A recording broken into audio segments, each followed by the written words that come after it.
everyone, it's CricketSong with Lunar Wisdom, and today I want to talk about chakra removal.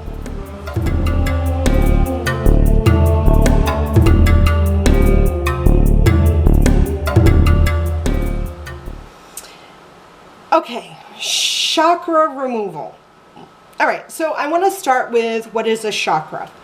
Well, a chakra is an energetic point, node, or vortex within the subtle body, which is composed of energy or etheric matter and are connected by energy channels called nadi. I believe that's how you pronounce it. So there are various chakras, usually 7 depending on the tradition, but there may be more in our body, and they run the length of your torso. When there's a blockage of energy in any of these chakras, the physical body experiences pain or distress, and depending on which chakra is blocked, it will determine how that pain manifests in the body. So sometimes if the blockage is in the crown chakra, you will experience a headache. If it's in the solar plexus, you may have stomach distress.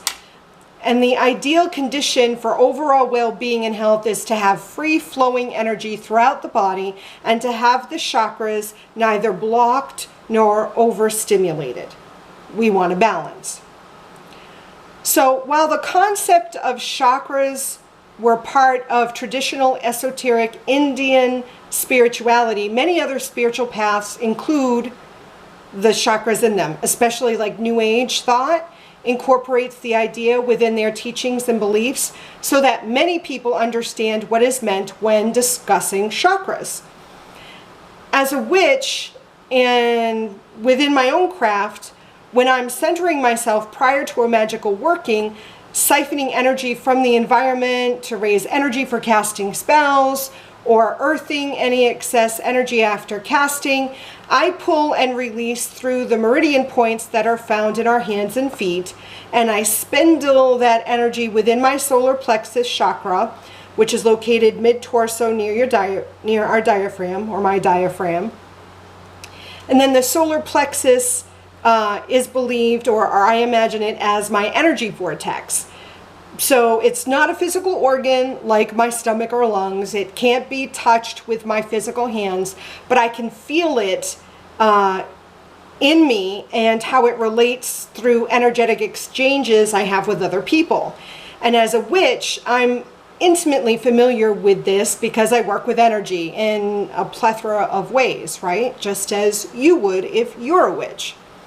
So the reason I'm discussing this concept of chakras is because during an episode last year of The Sacred Circle, a viewer asked me about my thoughts regarding chakra removal. And it's something I had never come across. And I believe Renee, my co-host at the time, had mentioned that, yeah, it's a thing. So after the episode, I did some research to understand why it was a thing. Why would anybody want to remove their chakra?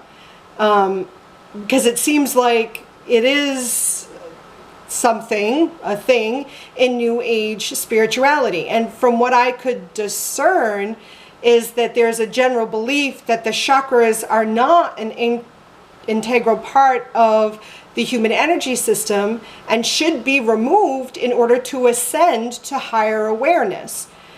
It seems like many believe that the chakras are artificial constructs used by intelligent entities to siphon and feed off human beings' energy like a parasite for the purpose of keeping humanity vulnerable and weak to their manipulation.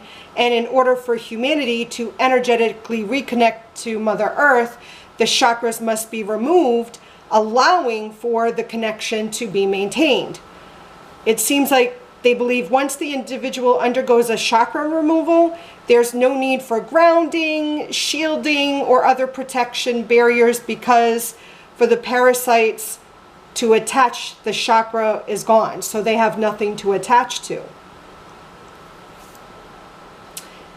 Well, as interesting and entertaining as all the websites were to read, I just don't resonate with this idea. And I don't believe there's a need for chakra removal, mainly because though I do believe and have personal interactions with spiritual beings that may be identified as aliens by other witches and spiritual people, I don't believe that these entities created artificial constructs with the purpose of feeding on humanity's energy system. I do believe that there are individual spiritual entities that do energetically drain specific people, but not an entire populace of planet Earth. I don't know. I just view chakras as energy vortexes, like whirlpools within the larger body of water, not as specific constructs that can be removed. You can't remove a whirlpool from the ocean. I feel like you can't remove a chakra from a subtle energy body. I mean, if the whirlpool is not desired in that ocean, you know, if you come across that whirlpool and you don't want it, then you shift or disperse that water that's collected in the whirlpool into the larger body of water. And when that water is dispersed, you no longer perceive the whirlpool, but it's become one with that body of water. And that's what I would perceive. If you don't want the chakra, then you merge it with the subtle energy, the body, the subtle body, the energy around your body. From my perspective, chakras are natural occurrences within that subtle body. Just as within the natural world, we see the pooling of water in the natural landscape. The problem arises when the water no longer flows and that water becomes stagnant or unmoving. Within the human body, when energy becomes stagnant, it creates a blockage within the chakra and manifests as pain, discomfort, illness, or disease. And I perceive these energy vortexes or chakras as serving a beneficial purpose to the human being and allowing the flow of energy to enter the body from outside sources and to leave the subtle body, creating energetic connections to other living beings. And as a healer, I utilize the chakras when I do Reiki sound healings on my clients, and I channel the Reiki energy into their subtle body so that it can be easily dispersed through the vessel quickly and efficiently. So to remove these portals, to remove the chakras, it just makes no logical sense to me, and I see no benefit in doing so. But if you have a different perspective, I'd love to hear it. So please share it with me.